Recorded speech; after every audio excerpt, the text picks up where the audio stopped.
Ignited Minds Tutorials has recently released an informative series of videos focused on alternating current (AC) circuits, aimed at students studying for their 12th CBSE and Maharashtra State board exams, as well as those preparing for IIT JEE and NEET. These videos offer a comprehensive understanding of AC physics. In these tutorials, Ignited Minds Tutorials covers various concepts associated with AC circuits. They delve into topics like voltage and current in alternating current, RMS value, impedance, power factor, resonance, and more. The explanations are clear and concise, making it easier for students to grasp complex theories. The videos are designed to provide a knowledge-driven explanation, helping students not only to understand the fundamentals but also to apply these concepts to solve problems effectively. The interactive nature of the tutorials encourages active learning and ensures a productive study experience. By watching these videos, students can enhance their understanding of AC circuits, ultimately improving their performance in exams like CBSE, Maharashtra State Board, IIT JEE, and NEET. Ignited Minds Tutorials is committed to helping Ignited Minds excel academically by providing quality educational content that caters to the needs of different exam syllabi. To access this invaluable resource on AC circuits, students can visit Ignited Minds Tutorials' official website or subscribe to their YouTube channel.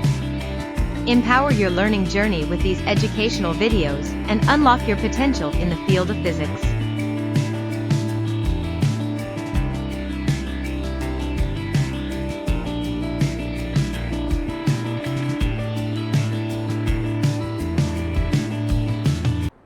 Okay so people we will हमने यहाँ पे देखो जो combinations देखे अभी तक आपके AC circuits में, वो था आपका सिर्फ इंडक्टर और एसी सर्किट, सिर्फ रेजिस्टेंस और एसी सर्किट, और सिर्फ आपका कैपेसिटर और एसी सर्किट। रेजिस्टेंस और एसी सर्किट में जब कनेक्शन है तो सिंपल आपका ओम्स लॉ फॉलो हो रहा है। कंडक्ट आपका ईएमएफ और वोल्टेज में कोई भी फेज का डिफरेंस नहीं है।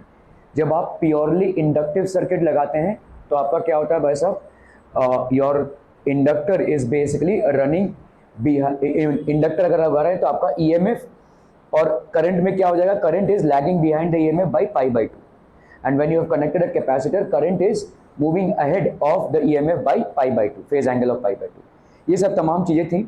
अगर आपका इंडक्टिव रिएक्टेंस की बात करें हम, ठीक है, तो वो क्या हो जाएगा, XL that will be equal to omega L, ठीक है, और XC that is capacitive reactance की बात करें तो वो कितना हो जाएगा 1/ωc, ठीक है। XL और XC दोनों का भी यूनिट्स भाई साहब किस में होगा, ओम्स में होगा। इंडक्टेंस का यूनिट होगा आपका हेनरी में, ठीक है, मिली हेनरी में जनरली दिया रहता है, और आपका जो कैपेसिटेंस का यूनिट है वो है फराड में, ज़्यादा करके माइक्रो फराड में दिया रहता है। तो माइक्रो फराड मतलब 10⁻⁻⁶ करेंगे आप। ये सब आपके SI यूनिट्स हैं, ठीक है। अगर इन SI यूनिट्स को लेकर चले तो सवाल का जो आंसर आएगा वो सही आएगा, ठीक है। Okay, so now we have AC circuit. अभी देखो यहाँ पे हम सीरीज में क्या कनेक्ट कर रहे हैं, एक रेजिस्टर और एक इंडक्टर को, ठीक है। इंडक्टर क्या जनरेट करता है, बैक ईएमएफ जनरेट करता है, मतलब वोल्टेज को कमती कराता है, ठीक है। तो AC circuit containing L and R in series are as shown, ठीक है। Consider a resistor R and inductance L connected in series to a source of alternating EMF E। तो ये आपका भाई साहब क्या हो जाएगा, this is source of alternating EMF। ये भाई साहब क्या है, E is equal to E0 sin omega T, E0 sin omega T. Let I be the current through the series circuit at any instant. तो आपका I अगर current है through the series circuit at any instant, तो voltage कितना होता है भाई साहब, V होता है RI across the resistance R will be in phase with the current I, ठीक है। तो अक्रॉस द रेजिस्टेंस में हमेशा वोल्टेज और करंट सेम फेज में रहेंगे, ठीक है। RI across the resistance I will be in phase with the current.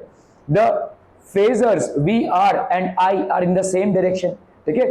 तो VR जो है आपका और I the current that flows through the resistance. अभी ध्यान दो, ठीक है, आपने जब रेजिस्टेंस पढ़ा था, सिर्फ जब 9th या 10th के लेवल पे जब आपने पढ़ा था, when resistors are connected in series, voltage across each resistor will be different, but the current will be the same. And when resistors are connected in parallel, the voltage will be the same, but the current will be different. याद आ रहा है भाई साहब कुछ? ठीक है.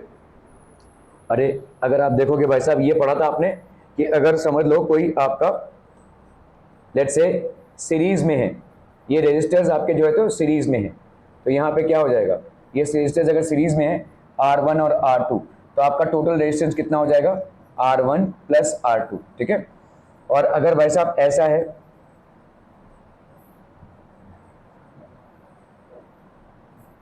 अगर भाई साहब ऐसा है, तो यहाँ पे 1/R is equal to 1/R1 plus 1/R2, ऐसा पढ़ा था आपने भाई साहब, है ना, ये आपने पढ़ा था. लेकिन साथ ही साथ ये भी पढ़ा था कि भाई साहब इन दोनों रेजिस्टर से same current I flows through, यहाँ पे वोल्टेज अलग अलग होंगे V1 V2.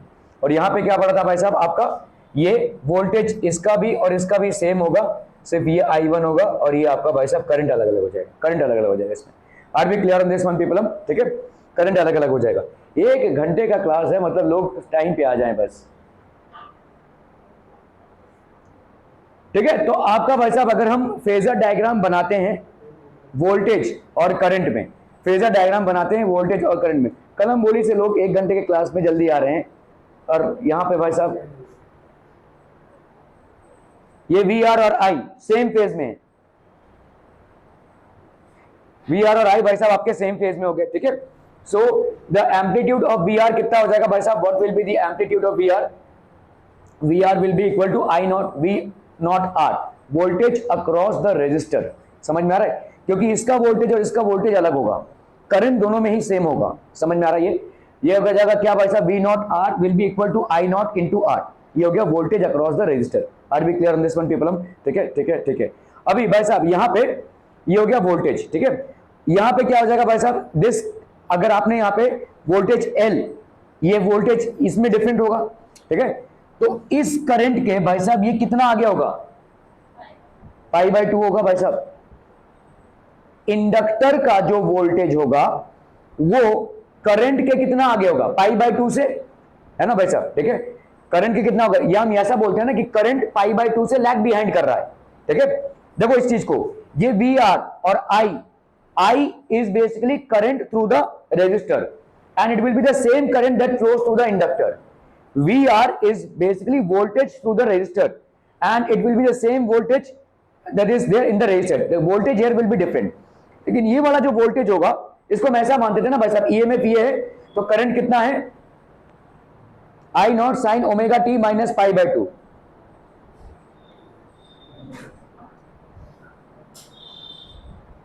गाना आता है, गाना आता है ना, हाँ थोड़ा थोड़ा चलिए गाइए. नहीं आता. कल से जो भी भाई साहब यहाँ पे लेट आएगा ना, गाएगा भी और नाचेगा भी भाई साहब. ओके.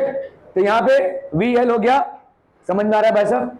तो अगर आपका EMF है, EMF से भाई साहब आपका करंट क्या होता है, π/2 लेस होता है इन एन इंडक्टर सर्किट. तो आपको भाई साहब यहाँ पे I मिल गया और VR मिल गया, ये डायरेक्शन हो गया, है ना. इससे भाई साहब VL क्या हो जाएगा, π/2 ज्यादा. क्या ये समझ में आ रहा है? वोल्टेज अक्रॉस इंडक्टर है VL भाई साहब. ठीक है. वोल्टेज अक्रॉस इंडक्टर है. Okay. So phasor diagram for LR circuit हो गया भाई साहब ये. ठीक है. Okay. So now voltage VL that is XL into I same रहेगा, XL इंटू I हो गया भाई साहब. ठीक है. ये समझ में आ रहा है? XL क्या है आपका, रेजिस्टेंस है. यहाँ पे आप कौन सा फॉर्मूला लगा रहे हैं, ओम्स लॉ लगा रहे हैं भाई साहब. You are basically applying what, Ohm's law. बहुत आसान है भाई साहब. देखो V is equal to IR है, तो हमारा भाई साहब यहाँ पे R क्या है, R है XL, और XL की वैल्यू क्या होती है भाई साहब, ओमेगा L. रिकलेक्ट कर पा रहे हैं? VL यहाँ पे क्या हो जाएगा, I इंटू R. R आपका है XL. ठीक है. Across the inductance L is ahead of current I in phase by π/2 radians. ठीक है. सो phasor VL π/2 lies in anti-clockwise. हमेशा भाई साहब आपको फेजर डायग्राम में इन LCR सर्किट या कोई भी सर्किट में, आपका AC सर्किट में आपको फेजर डायग्राम में एंटी क्लॉकवाइज चलना है. ठीक है. तो ये करंट का भाई साहब वोल्टेज π/2 ज्यादा. Are B clear on this one people? ठीक है. क्लियर है? सो ये हो गया आपका π/2. अभी आपने भाई साहब क्या मान रखा है इसको, ओमेगा t. ठीक है. VR है, चलिए पहले इसको देख लेते हैं हम. ठीक है. Anti clockwise with respect to phasor I. So it's amplitude, amplitude कितना हो जाएगा इसका, I into X L, V not L की वैल्यू कितनी हो जाएगी, I naught is the current which flows through both inductor and the resistance, ठीक है, दोनों से भी यही आई नॉट करंट फ्लो हो रहा है, तो इसका आई नॉट एक्सएल हो गया, XL is the inductive reactance, ठीक है, by parallelogram law of vector addition. तो अभी कर लो भाई साहब यहाँ पे parallelogram law of vector addition, आपका भाई साहब यहाँ पे देखो ये है वी आर और ये क्या भाई साहब आपका वी एल, समझ में आ रहा है, ये आपका एक्चुअल ईएमएफ होगा, ठीक है, ये रिजल्टेंट ईएमएफ होगा।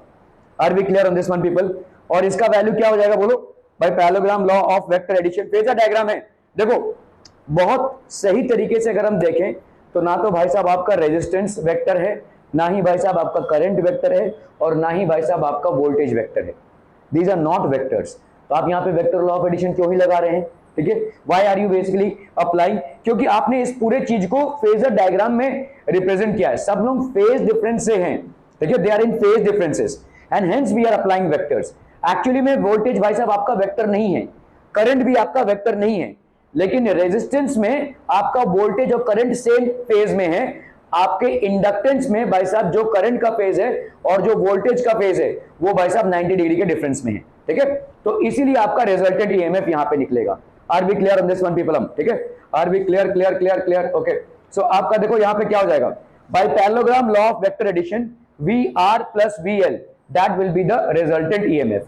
आर बी क्लियर, बहुत बढ़िया भाई साहब। सो यूजिंग पाइथागोरस थ्योरम भाई साहब क्या हो जाएगा, ई नॉट का square will be equal to, अभी आप बोलोगे पाइथागोरस थ्योरम कहां से आ गया भाई साहब, ये देखो ये पाइथागोरस थ्योरम ऐसे लगा रहे हैं, तो ये आ गया आपका वी एल और ये हो गया आपका भाई साहब वी आर, है ना, तो ई नॉट का square will be equal to V L का स्क्वायर और वी आर का स्क्वायर। अगर आप ऐसा नहीं भी करना चाहते हैं तो भी हमें मालूम है by parallelogram law of vector addition R square is equal to A square plus B square plus 2ab cos theta होता है कि नहीं भाई साहब, ठीक है, तो यहाँ पे cos थीटा मतलब क्या है, cos 90 और cos 90 की वैल्यू क्या है 0, ठीक है, तो आपका V R square plus V L square भाई साहब, समझ में आता हूं, ठीक है, क्लियर क्लियर।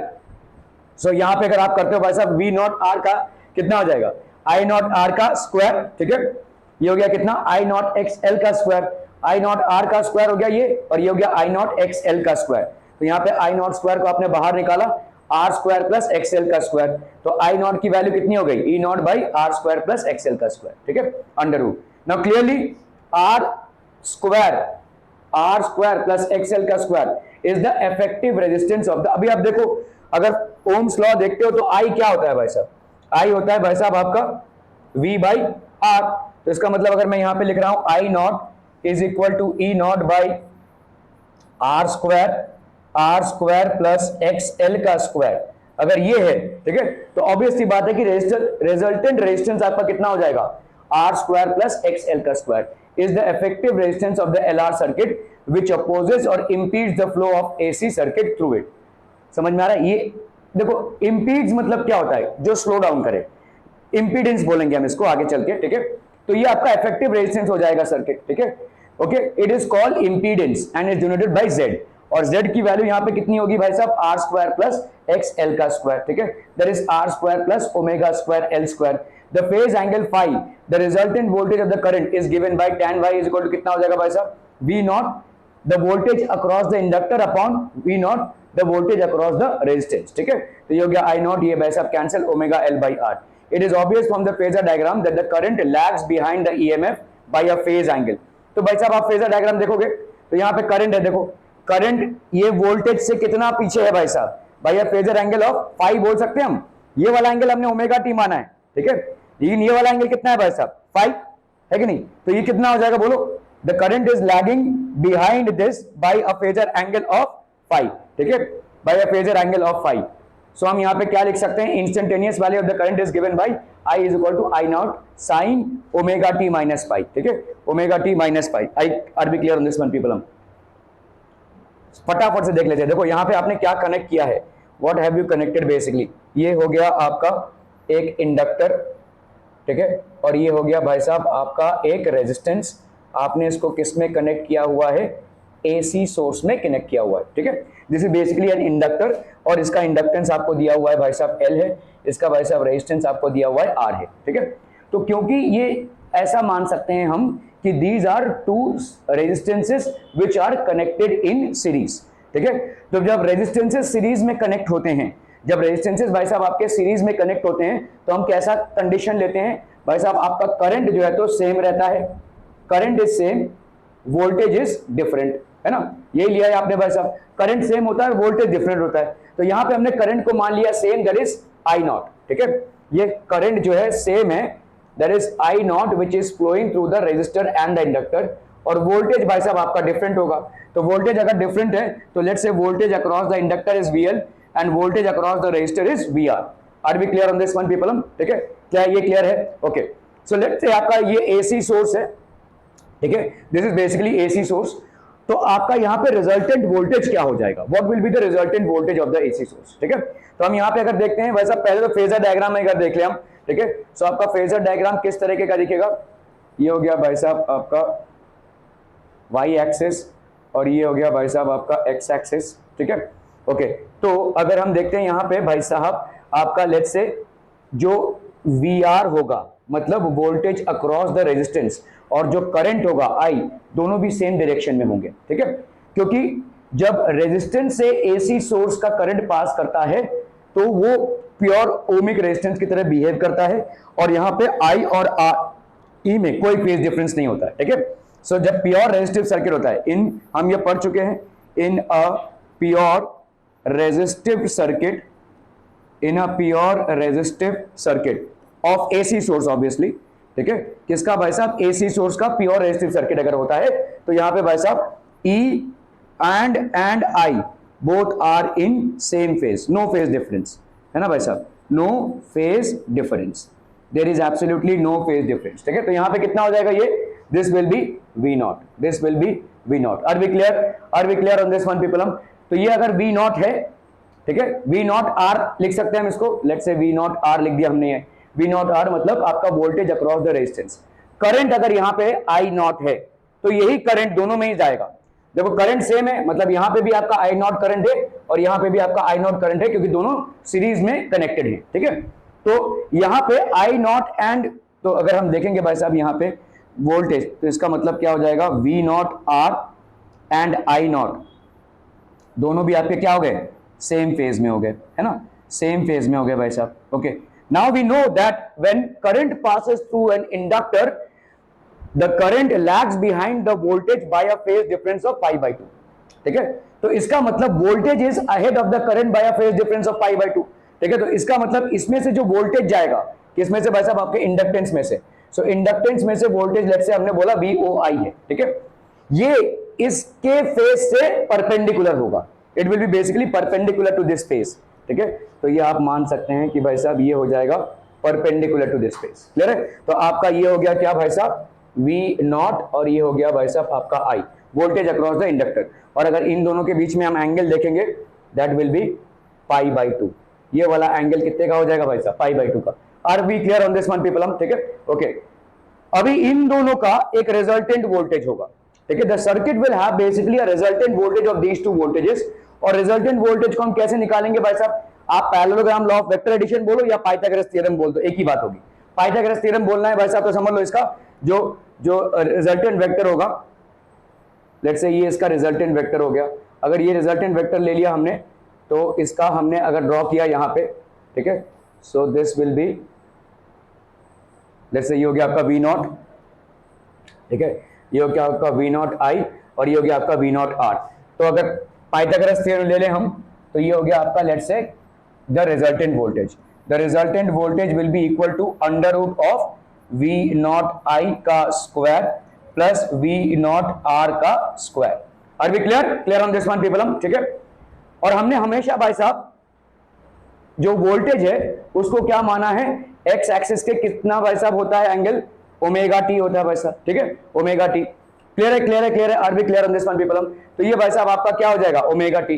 तो अगर मैं बोलूं अभी आपका जो रिजल्टेंट करंट है वो इससे कितना फेज डिफरेंस में है भाई साहब, how much is the phase difference, तो आपका ये ओमेगा टी, लेट्स से यहां से आपका एंगल है कितना 5, ठीक है, तो ओमेगा टी माइनस 5 है कि नहीं। हम यहाँ पे क्या बोलते हैं, ये आपका रिजल्टेंट वोल्टेज है और आपका करंट क्या है, it is lagging behind the voltage by a phase difference of कितना हो जाएगा, ये वाला एंगल कितना होगा, देखो ये वाला angle, this will be omega T minus 5, ठीक है, क्लियर है। So current resultant current I not, ठीक है, लैग्स बिहाइंड द रिजल्टेंट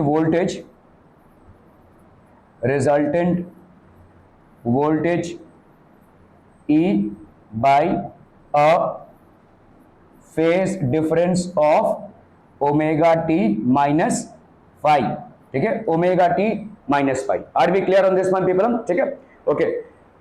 तो क्या ये आपके इंडक्टेंस, प्योर इंडक्टेंस रेजिस्टेंस से कम हो जाएगा? देखो अगर प्योर इंडक्टिव रेजिस्टेंस लेते हैं हम तो ओमेगा टी माइनस कितना आता है, पाई बाई 2 आता है, और यहां पे क्या है ओमेगा टी माइनस पाई. इसको देखो फाई और पाई बाई 2 का angle, obviously phi is lesser than pi by 2, ठीक है, it is lesser than pi by 2, तो आपका डिफरेंस भाई साहब ज्यादा हो जाएगा, ठीक है. तो यहाँ पे आई की वैल्यू कितनी हो गई भाई साहब, I naught sine omega T minus phi. Are we clear on this one people? ठीक है, ये आपका किसका हो गया भाई साहब, it is basically for I AC circuit with L and R in series. तो यहाँ पे एल और आर भाई साहब क्या है आपका सीरीज में, एल और आर आपका सीरीज में है. क्लियर है, क्लियर है, क्लियर है people? Okay okay okay. So आपका भाई साहब आई हो गया I naught sine omega T. अभी आपका इंपीडेंस का वैल्यू बात करेंगे हम, ठीक है. तो रिजल्टेंट रेजिस्टेंस कितना हो जाएगा? अभी यहां पे अगर आप देखोगे भाई साहब आपका वी नॉट स्क्वायर प्लस ये आपका ई हो गया भाई साहब वी नॉट, ठीक है. तो यहां पे अगर हम इंपीडेंस की बात करें, देखो वेयर इज इट गॉन, तो अगर ई नॉट का स्क्वायर का बात करें तो ये हो गया. तो आई नॉट की वैल्यू कितनी हो जाएगी, आई नॉट की वैल्यू हो जाएगी भाई साहब ई नॉट बाई आपका टोटल रेजिस्टेंस यहाँ पे कितना हो जाएगा. देखो ई नॉट का स्क्वायर अगर हम करते हैं तो कितना आता है, वी नॉट का स्क्वायर प्लस तो आई नॉट आर का स्क्वायर प्लस आई नॉट एक्सएल का स्क्वायर, है कि नहीं. देखो ई नॉट का स्क्वायर करेंगे अगर हम, ई नॉट का square, so this will be V not L का square plus V not I का स्क्वायर. तो वी नॉट कितना हो जाएगा, आई नॉट इंटू एल, है ना, इंपीडेंस जो भी आपका इंपीडेंस होगा यहाँ पे, I not into XL, sorry I not into XL का, ठीक है, आई नॉट इंटू एक्सएल का स्क्वायर, और ये कितना हो जाएगा भाई साहब आई नॉट इंटू आर का स्क्वायर. तो यहाँ पे आपका भाई साहब कितना हो गया, आई नॉट इंटू एक्सएल का स्क्वायर प्लस आर का स्क्वायर, ठीक है. आई नॉट का भी स्क्वायर है ये, ई नॉट का आपका स्क्वायर हो गया. तो ई नॉट की वैल्यू कितनी हो जाएगी भाई साहब, तो ई नॉट की वैल्यू भाई साहब कितनी हो जाएगी, this will be I not into under root of X L का स्क्वायर प्लस आर का स्क्वायर. तो आप भाई साहब यहाँ पे क्या लिख सकते हो, रिजल्टेंट रेजिस्टेंस आपका कितना हो जाएगा, रिजल्टेंट, हम यहाँ पे रेजिस्टेंस नहीं बोलेंगे, रिजल्टेंट रेजिस्टेंस को ही एक्चुअली में हमने दूसरा नाम दिया हुआ है विच इज व्हाट, इंपीडेंस, ठीक है. This will be known as impedance. Resultant resistance circuit का कितना हो जाएगा, ये पूरा आर हो गया ना भाई साहब, यही रेजिस्टेंस हो गई, ठीक है. अगर हम कॉपरेट कर मतलब कंपेयर करें इसको V is equal to I R के साथ, तो ये आपका R हो जाएगा. तो रिजल्टेंट इंपीडेंस को हम लिखते हैं Z, that will be equal to XL का स्क्वायर प्लस R का स्क्वायर, XL का स्क्वायर प्लस R का square. Are we clear to this one people? ठीक है. सो आपका ये हो गया Z, दैट इज XL का स्क्वायर प्लस R का स्क्वायर. अभी यहाँ पे XL मतलब कितना हो जाएगा, XL मतलब हो गया आपका ओमेगा L का स्क्वायर प्लस R का square, that will B impedance, that will B impedance, ठीक है. ओके, अभी हम tan phi की वैल्यू ले रहे हैं अगर यहाँ पे, ठीक है.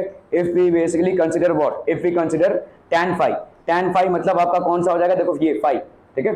सो tan phi आपका यहाँ पे कितना हो जाएगा, देखो what will be the value of, एक मिनट यार ये कहां से आ गया,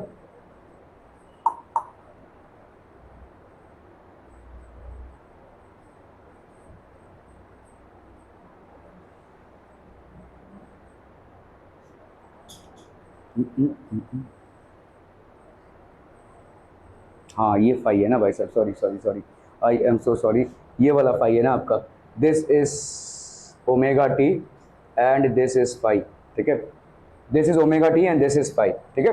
तो आपका भाई साहब ये रिजल्टेंट करंट है, रिजल्टेंट वोल्टेज है, और ये रिजल्टेंट करंट है, दैट इज आई नॉट है. इनके बीच का एंगल भाई साहब कितना है, फाई है, ठीक है. क्लियर है? Okay. So omega T minus phi भाई साहब ये वाला एंगल हो जाएगा.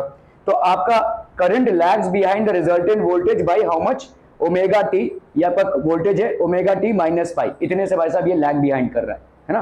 देखो ओमेगा टी ये पूरे ई का एंगल हो गया, और फाई किसका एंगल हो गया भाई साहब, इसके साथ इसका एंगल हो गया, तो कितने बिहाइंड है ये, इतने से बिहाइंड है ना भाई साहब, तो ओमेगा टी माइनस फाइव हो गया, ठीक है। Okay, so now now now आपका tan फाई का वैल्यू कितना हो जाएगा भाई साहब, tan फाई का वैल्यू हो जाएगा, tan फाई का वैल्यू हो जाएगा ऑब्वियसली वी नॉट का एल का अपॉन वी नॉट आर। इस पूरे ट्राइंगल को अगर आप देखोगे, ये वी नॉट अपॉन दिस, ये हो गया ना भाई साहब, V not I upon V naught R, that will be equal to tan phi, ठीक है। तो फाई की वैल्यू क्या हो जाएगी, tan inverse of V not I upon V naught R, tan inverse of V not I upon V naught R, ठीक है, clear है आपका भाई साहब। ये क्या हो जाएगा, I naught XL upon I naught R, ये कैंसिल हो गया, XL by R that is omega L by R. Clear clear clear people, okay okay okay. तो आपका देखो इंपीडेंस का वैल्यू क्या हो जाएगा, impedance will be E R M S upon I R M S, और इसका वैल्यू कितना होगा, आर स्क्वायर प्लस एक्सएल का square that is R square plus omega square L square, I R M S by, ठीक है, E R M S by R M S.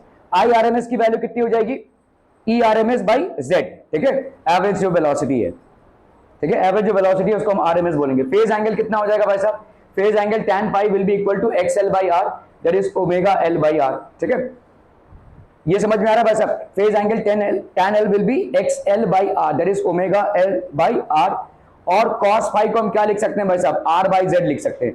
ये cos phi को हम r बाई जेड कैसे लिख सकते हैं, बोला हो, बोला जल्दी से, बोला फटाफट बोला,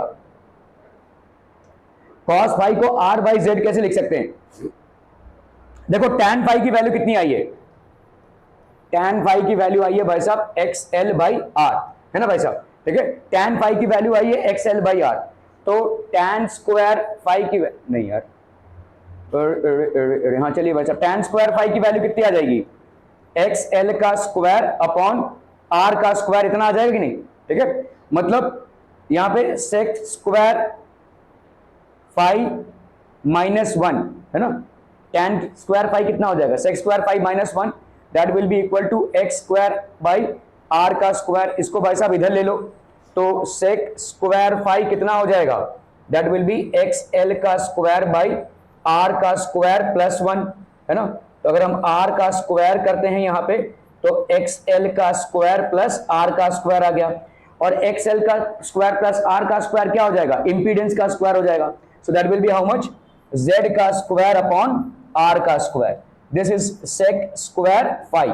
सेक स्क्वायर फाई का उल्टा लेंगे तो कितना होगा, कॉस स्क्वायर फाई, मतलब 1 बाई कॉस स्क्वायर फाई होता है। स्पीड आ गया, ज्यादा स्पीड में चले गए, नहीं, ये समझ में आ गया भाई साहब, tan phi is equal to X L by R, ठीक है, देखो यहां पे हम लिख सकते हैं tan phi is equal to X L by R, ठीक है, यहां तक समझ में आ रहा है, tan phi is equal to X L by R, okay, दोनों तरफ स्क्वायर कर दिया हमने, squaring both sides, squaring both sides, आपका कितना हो जाएगा बोलो यहां पे, tan square phi is equal to X L का स्क्वायर बाई आर का स्क्वायर, tan स्क्वायर फाई है, ठीक है, हमको मालूम है sec square theta is equal to 1 plus tan square theta होता है, तो tan स्क्वायर थीटा कितना होगा, सेक स्क्वायर थीटा माइनस 1, ठीक है, तो यहां पे क्या लिख सकते हैं, sec square phi minus 1 is equal to X L का स्क्वायर बाई आर का स्क्वायर। इसको भाई साहब इधर ले लो, तो ये हो गया sec square phi is equal to X L का स्क्वायर बाई आर का स्क्वायर प्लस 1, ठीक है, so that will be how much, हम पीपल हम आर का स्क्वायर हो गया इधर,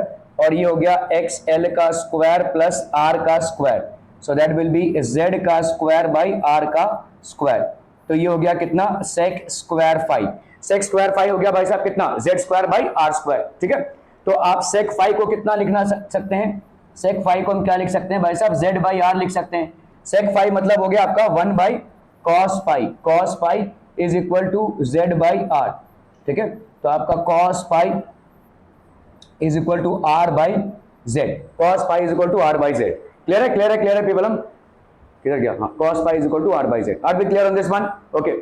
इंस्टेंटेनियस करंट कितना हो जाएगा भाई साहब, I is equal to I naught sine omega T minus phi, omega T minus phi होगा, ठीक है, इंस्टेंटेनियस करंट आपका, क्योंकि current is lagging behind by angle of phi, okay, units use भाई साहब आपका R XL and Z all are in ohm, impedance भी आपका ओम में ही होगा, क्योंकि ohm square plus ohm square का अंडर रूट निकाल रहे हैं, तो ऑब्वियसली ओम ही आएगा, ठीक है, तो आपका Z बोलो, ये सब जो टर्म्स आपको मिल रहे हैं ना, इंडक्टिव रिएक्टेंस, ठीक है, कैपेसिटिव रिएक्टेंस, ये सब है सब ओम, ठीक है, all are basically resistances only, impedance, ठीक है, ये भी आपका भाई साहब रेजिस्टेंस ही है, ठीक है, so all are measured in ohm, ठीक है, and angle and frequency in omega and in radians. चलिए भाई साहब, सवालों का पहाड़ आप पे टूट पड़ेगा अभी, ठीक है, चलिए जल्दी जल्दी करने हैं भाई साहब। When an inductor L and a resistance R are connected across a 12 volt 50 hertz supply, ठीक है, तो आपका EMF भाई साहब यहाँ पे कितना दिया हुआ है, जैसे 12 वोल्ट बोला जाए या 220 वोल्ट बोला जाए तो इसका मतलब हम RMS की बात कर रहे हैं, तो ERMS की वैल्यू कितनी है भाई साहब यहाँ पे 12 वोल्ट का, ठीक है, फ्रीक्वेंसी भाई साहब कितना है आपका 50 hertz, 50 hertz, a current of 0.5 amperes, ठीक है, तो यहाँ पे भाई साहब करंट, ये करंट ऑब्वियसली ERMS दिया हुआ है तो आपका IRMS दिया हुआ है यहाँ पे, IRMS is how much people 0.5 amperes flows in the circuit, the current differs in phase from the applied voltage by pi by 3 radians, ठीक है, तो करंट का भाई साहब यहाँ पे कितना डिफरेंस है, ओमेगा टी माइनस पाई होगा, ठीक है, आई की वैल्यू कितनी होगी, sine omega T minus pi होगा, तो यहाँ पे पाई की वैल्यू कितनी है, pi by 3 radians, pi by 3 radians, ठीक है, ओके,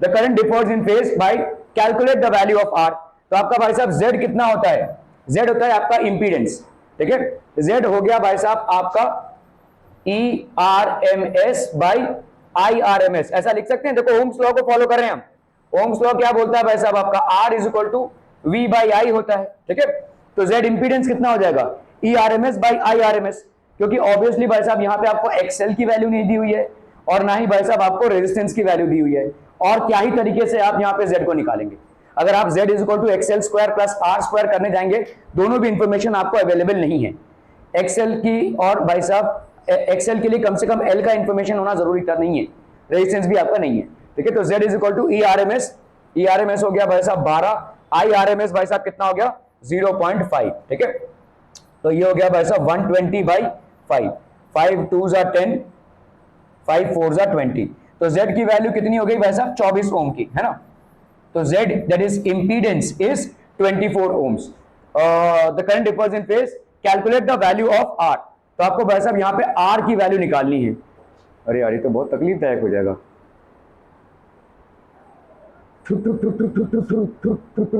R की वैल्यू निकाली है, तो हमने यहाँ पे अभी देखा, देखो tan फाई की वैल्यू कितनी होती है, tan फाई की वैल्यू कितनी होती है, बोला बोला, tan फाई की वैल्यू अभी तो प्रूव किया यहाँ पे XL बाई R होती है, ठीक है, XL बाई R होती है, और cos फाई की वैल्यू हमने क्या प्रूव की भाई साहब, क्या होती है, cos फाई की वैल्यू होती है R अपॉन Z, ठीक है, तो this will B R upon Z, तो cos फाई की वैल्यू अगर हम निकालें यहाँ पे, ये कितना है बोलो, cos pi by 3, cos pi by 3 is equal to R, बच्चा बाड़ी यहाँ पे R कितना हो जाएगा, R तो दिया नहीं हुआ, चलो बहुत बढ़िया, ठीक है, और Z की वैल्यू हमने कितनी निकाली यहाँ पे 24, ठीक है, ओम्स में है, cos यहाँ पे 180 बाई 3 60, cos 60 की वैल्यू होती है 1/2, ठीक है, तो 1/2 इज इक्वल टू R, और ये हो गया 24 ओम्स, ठीक है, तो R की वैल्यू क्या हो जाएगी 24/2, ठीक है, ओम्स, तो R की वैल्यू भाई साहब यहाँ पे क्या हो गई 12 ओम्स, ठीक है, इतना सब कैलकुलेशन अगर आप ना भी करें, ठीक है, तो आपका भाई साहब यहाँ पे R का वैल्यू नहीं निकालना ही पड़ेगा भाई साहब,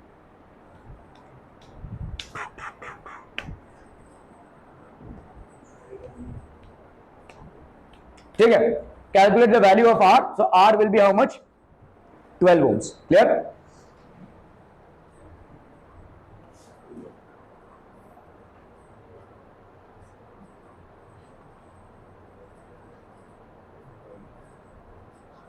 चलो भाई साहब इसको निकालना है फटाफट फटाफट, a bulb of resistance 10 ohms, एक बल्ब है जिसका रेजिस्टेंस भाई साहब 10 ओम है, connected to an inductor of inductance L, is in series with an AC source marked as 100 volt 50 hertz, if the phase angle between the voltage and current is pi by 4 radians, calculate the value of L, ठीक है, तो आपका भाई साहब यहाँ पे bulb दिया हुआ है, इसका रेजिस्टेंस कितना दिया हुआ है 10 ओम, ठीक है, bulb of resistance 10 ohm connected to an inductor of inductance कितना है भाई साहब L, ठीक है, is in series with an AC source marked as, तो AC सोर्स मार्किंग मतलब क्या हो जाएगी आपकी ERMS की वैल्यू दी हुई है, दैट इज 100 वोल्ट, आपका भाई साहब यहाँ पे फ्रीक्वेंसी दिया हुआ है कितना है 50 हर्ट्ज, ठीक है, 50 हर्ट्ज, ठीक है, if the phase angle between the voltage and current, तो वोल्टेज मतलब कौन से वोल्टेज की बात कर रहे हैं श्लोका, कौन से वोल्टेज की बात कर रहे हैं?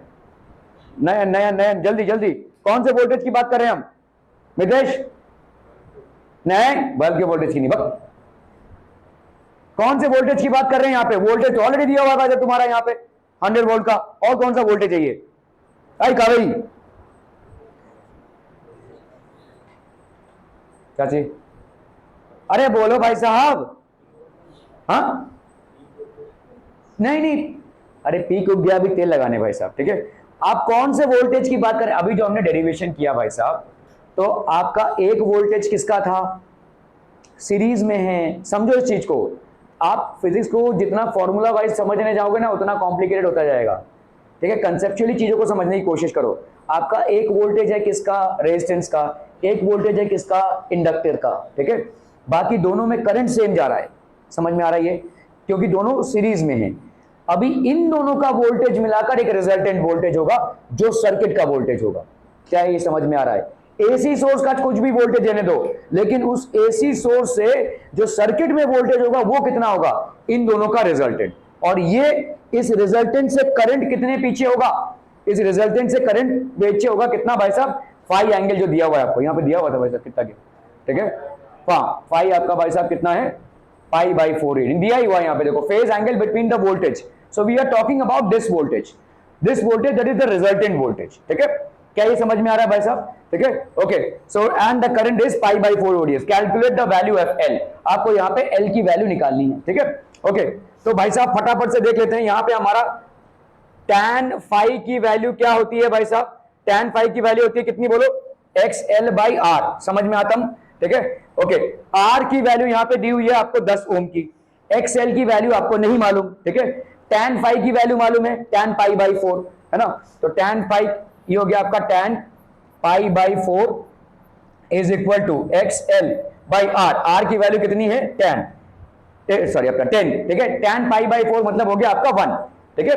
तो एक्स एल की वैल्यू कितनी हो गई भाई साहब? ये 1 हो गया ना, 10 से इसको मल्टीप्लाई कर दो तो ये हो गया 10। क्या यहां तक समझ में आ रहा है भाई साहब? ठीक है। आपको एल की वैल्यू निकालनी है। एक्स एल की वैल्यू क्या होती है? तेजस, एक्स एल की वैल्यू क्या होती है? जल्दी से बोलने हैं निशाद। एक्स एल की वैल्यू, हाँ, ओमेगा एल, ठीक है। एक्स एल की वैल्यू भाई साहब क्या हो जाएगी? Omega L, okay. और ओमेगा एल दिया, मतलब ना एल दिया हुआ है ना ओमेगा। अब क्या करेंगे? 2 पाई एफ एल, ठीक है। 2 pi F L is equal to 10। हमको ये एल निकालना है यहाँ पे, ठीक है। सो आपका एल का वैल्यू कितना हो जाएगा भाई साहब? 10 बाई 2। अरे यार ये पाई एफ की वैल्यू कितनी है? बहुत कैलकुलेशन बिल्कुल पसंद नहीं है हमको भाई साहब। 2.14, ठीक है, 3.14 इंटू भाई साहब 50, ठीक है। 2 इंटू 3.14 अपॉन 50, इतना आ जाएगा भाई साहब आपका। क्लियरम। एक्चुअली में क्या था भाई साहब आपका? एक 1 पाई नहीं, वो अंडर रूट 2 था ना, 0.707 क्या था वो? अंडर रूट 2 था ना पाई, हाँ 1 बाई अंडर रूट 2 ना, पाई का नहीं था, ठीक है, चलेगा भाई साहब, नो दिक्कत, ठीक है। तो देखो यहाँ पे 10 अपॉन 2 इंटू 3.14 इंटू 50, तो अप्रोक्सीमेटली आपका कितना आ जाएगा यहाँ पे? 0.0318 हेनरीज में आंसर आ जाएगा, ठीक है। एल को निकाले हो तो हेनरीज में आएगा। ओके ओके ओके, चलिए भाई साहब इसका फटाक से निकालना है, जल्दी से करना है।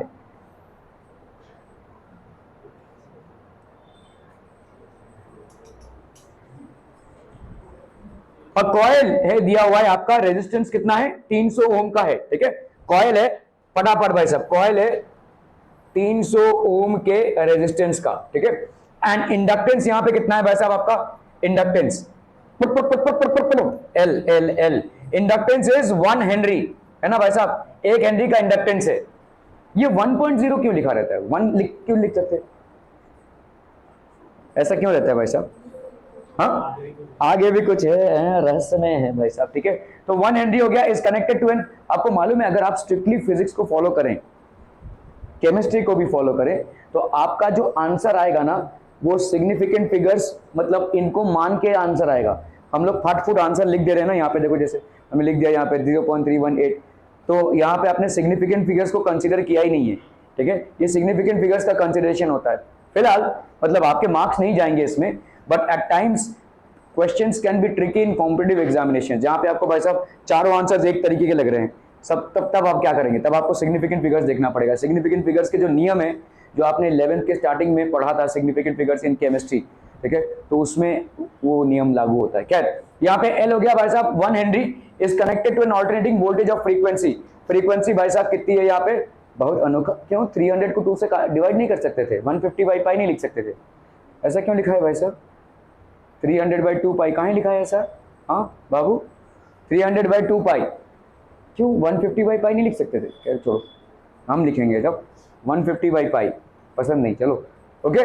Calculate the phase difference between the voltage, तो आपको यहाँ पे फेज डिफरेंस को कैलकुलेट करना है भाई साहब, ठीक है। एल और आर की वैल्यू आपको दी हुई है और फ्रीक्वेंसी की वैल्यू भी दी हुई है। और यार tan phi क्या होता है, बहुत बढ़िया भाई साहब, ठीक है, कॉन्फिडेंस देखो, ठीक है। तो आपका यहाँ पे tan phi की वैल्यू कितनी होती है, XL/R, ठीक है।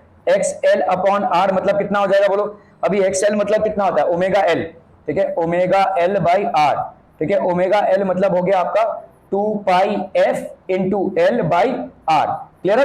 तो this will be how much, 2πf की वैल्यू भाई साहब कितनी है यहाँ पे 300 अच्छा ओ अभी समझे हम, कितना आसान बना दिए रे, ठीक है। हम 150/π ले रहे, चलिए 2π कैंसिल हो जाएगा, 2π/300/2π, ओके। और L 1, ठीक है, अपॉन R की वैल्यू है भाई साहब 300, ठीक है, R की वैल्यू 300, कट्टमा, ठीक है। ये कितना हो गया भाई साहब 1, तो आपकी tan phi की वैल्यू कितनी आ गई भाई साहब, tan phi is equal to 1, so therefore phi, अरे कितने इंटेलिजेंट हो रे, π/4, ठीक है। तो आपका भाई साहब आ गया π/4, 45 डिग्री भी लिख सकते हैं, π/4 भी लिख सकते हैं, क्लियर है, are we clear on this one people, ठीक है।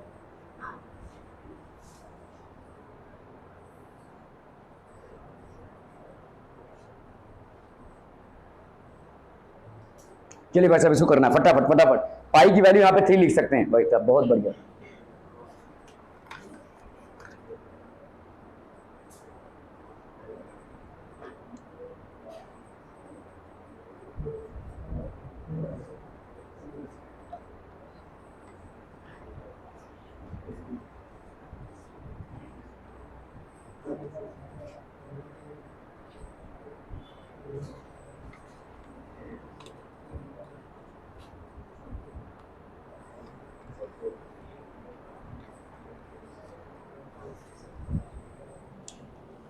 देखो यहाँ पे आपको दिया हुआ है एक कॉइल है जिसको आपने 10 वोल्ट डीसी डायरेक्ट सप्लाई से कनेक्ट किया हुआ है, ठीक है। एक कॉइल है, कॉइल मतलब क्या हो गया, रेजिस्टर ही हो गया, ठीक है। सरपंच का इलेक्शन ही लड़नो ना भाई साहब, तुम कहीं अपना टाइम वेस्ट कर रहे हो, उधर नॉमिनेशन फॉर्म निकल गया होगा, देखो भर दो भाई साहब, पंचायत ही कर रहे तब से। A coil when connected to a 10 volt DC, ठीक है, तो आपका भाई साहब 10 वोल्ट डीसी है, ठीक है, drawers a current of 2 amperes, ठीक है, drawers a current of 2 amperes. यहां से आप क्या निकाल सकते हैं बताइए, फटाफट बताइए। आर भाई साहब सिंपल, कॉइल का रेजिस्टेंस होगा 10 वोल्ट का, मतलब बैटरी है, ऐसा मान सकते हो, 10 वोल्ट का बैटरी और 2 एम्पियर करंट ड्रॉ कर रहा है, तो ओम्स लॉ लगा लो भाई साहब, V इज इक्वल टू कितना होता है आई आर, आर की वैल्यू कितनी हो जाएगी V/I, V की वैल्यू है भाई साहब 10 और ये हो गया आपका 2, है ना, तो ये हो गया आपका 5 ओम, ये तो कांस्टेंट हो जाएगा ना भाई साहब, आर कितना वैल्यू कितना हो गया भाई साहब आपका 5 ओम्स, ठीक है, क्लियर है भाई साहब, ओके। नाउ अभी यहाँ पे coil when connected to when it is connected across a 10 volt 50 hertz AC supply, तो आपका एसी सप्लाई का आरएमएस कितना हो गया 10 वोल्ट, ठीक है, फ्रीक्वेंसी कितनी हो गई 50 hertz, AC supply, the same coil draws a current of 1 ampere, ठीक है। अभी भाई साहब करंट कितना है, the current drawn is how much IRMS, जिसको हम बोल सकते हैं that is how much 1 ampere, ठीक है, क्लियर है। जो कॉइल आपका 2 एम्पियर का करंट ड्रॉ कर रहा था, अभी कितना, नयन अपने नयन उठा के यहाँ पे देखो भाई साहब, ठीक है, तो यहाँ पे v की वैल्यू कितनी है 1, ठीक है। v की वैल्यू यहाँ पे कितनी थी, बस अब करंट कितना ड्रॉ कर रहा था भाई साहब 2, यहाँ पे भाई साहब करंट कितना ड्रॉ कर रहा है 1, ठीक है। Any reason why this will happen, क्योंकि पूछा है देखो, when it is connected across this the same coil draws a current of 1 ampere, explain why it draws lesser current, lesser current क्यों ड्रॉ कर रहा है? हाँ, डीसी का थोड़ा सा और कामोटे में टर्न ले रहे हैं आप, बहुत दूर से आ रहे हैं भाई साहब। क्या बोला तुमने, क्या बोला? सीडी सीरीज में? नहीं नहीं नहीं, और थोड़ा सा और। ओके भाई साहब देखो यहां पे क्या बोला जा रहा है, it is drawing a current of 1 ampere. यहां पे क्वेश्चन पूछा जा रहा है आपसे कि भाई अगर आपने इंडक्टर, देखो इंडक्टर को जब हम लगाएंगे तो बैक ईएमएफ जनरेट होगा, वोल्टेज आपका भाई साहब ड्रॉप होगा, और वोल्टेज ड्रॉप होगा तो ऑब्वियसली करंट भी ड्रॉप होगा, ठीक है। So that is the reason the current will drop, ठीक है। The connecting of the inductor will drop the current in the circuit, current drop हो जाएगा भाई साहब सर्किट में, ठीक है। So why, because it is generating a back EMF. आपको बैक ईएमएफ का वैल्यू याद है, -L/di/dt होता है, ठीक है। तो मतलब आपका जो टोटल ईएमएफ है वो ड्रॉप हो जाएगा, ठीक है। Okay, so the same coil draws a current of 1 ampere when is connected across अ, तो आपका यहाँ पे आपने, सॉरी आपका ERMS है ना ये, ओके तो आपका भाई साहब यहाँ पे 1 एम्पियर हो गया, this is 1 ampere when it is connected across the coil draws a current of 1 ampere। तो यहाँ पे क्या फाइंड करने बोला है, current in the second case and determine the self inductance of the coil. तो यहाँ पे सेल्फ इंडक्टेंस कितना हो जाएगा भाई साहब, देखो यहाँ पे हो गया आपका IRMS, तो आप रेजिस्टेंस को डिटरमिन कर सकते हैं, what will be the resistance of this conductor. Resistance आपका हो जाएगा भाई साहब Z हो जाएगा कितना आपका ERMS V, सॉरी अपना R is equal to V/I है ना, IRMS। तो ERMS की वैल्यू कितनी है 10, IRMS की वैल्यू कितनी है 1, तो Z की वैल्यू कितनी हो गई भाई साहब 10, ठीक है। और Z की वैल्यू कितनी होती है XL का स्क्वायर प्लस सेल्फ इंडक्टेंस पूछा है यहाँ पे, ठीक है, सेल्फ इंडक्टेंस XL का स्क्वायर प्लस R का स्क्वायर इज इक्वल टू 10। यहाँ पे R की वैल्यू कितनी आई थी 5, ठीक है। दोनों तरफ स्क्वायर कर दो, XL का स्क्वायर प्लस R का square that is going to be 100, ठीक है। तो R का स्क्वायर भाई साहब कितना हो जाएगा 25 है ना, that is equal to 100 XL का स्क्वायर। तो आपका डिटरमिन द सेल्फ, देखो आंसर में आपको हिंट दिया हुआ है, हाँ जी आंसर में आपको हिंट दिया हुआ है self inductance of the coil, इस सेल्फ इंडक्टेंस के वजह से ही वो ड्रॉप हो रहा है, ठीक है। तो XL ये हो गया 25, आप अगर करेंगे XL की value this will be how much 100 minus 25 that is 75, ठीक है। पाई की तो यहाँ पे कुछ, अच्छा सेल्फ इंडक्टेंस मतलब L की वैल्यू निकालनी है, F दिया हुआ है क्या, F तो नहीं दिया हुआ, हाँ F दिया हुआ है, चलो भाई साहब। तो XL का स्क्वायर मतलब XL की वैल्यू कितनी हो गई भाई साहब 25 √3 हो गई, अरे 5 √3, आई am so sorry, this will B 5 √3, clear. अब XL की वैल्यू हो गई 5 √3। कहाँ होता हलचल मचा हुआ है, क्या कर रहा है प्रसाद तू, क्या तेजस को क्या मारना है? XL is equal to 5 √3। क्या हुआ तेजस, क्या हो गया? अच्छा खासा वो बेचारा बैठा हुआ है। XL इज इक्वल टू 5 √3, तो ये हो गया 2 पाई, XL की वैल्यू कितनी हो जाएगी भाई साहब 2 pi F into L is equal to 5 √3, ठीक है। 2 pi F L is equal to 5 √3, clear है, क्लियर है, क्लियर है पीपल, ठीक है। यहाँ पे भाई साहब कितना हो जाएगा 2 पाई की वैल्यू यहाँ पे लेनी बोलिए भाई साहब 3 ले लो, तो ये हो गया तुम्हारा 2 3 6 इंटू F की वैल्यू कितनी है 50, 6 into 50 into L is equal to 5 √3, तो यहाँ पे हो गया भाई साहब 300 into L is equal to 5 √3, 5 √3 300, 5 1 जा 5, 5 60 जा, ठीक है।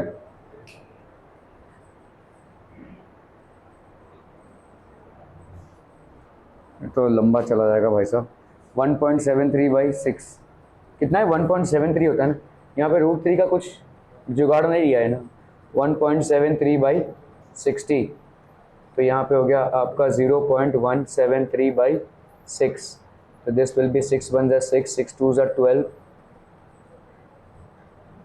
6 8 48, अप्रॉक्सीमेटली इतना आ जाएगा। वैसे एल की वैल्यू 0.028 ओम्स।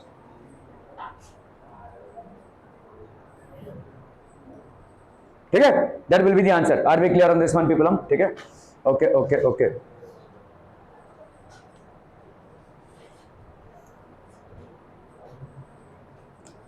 छोड़ो भाई, सब क्या करोगे।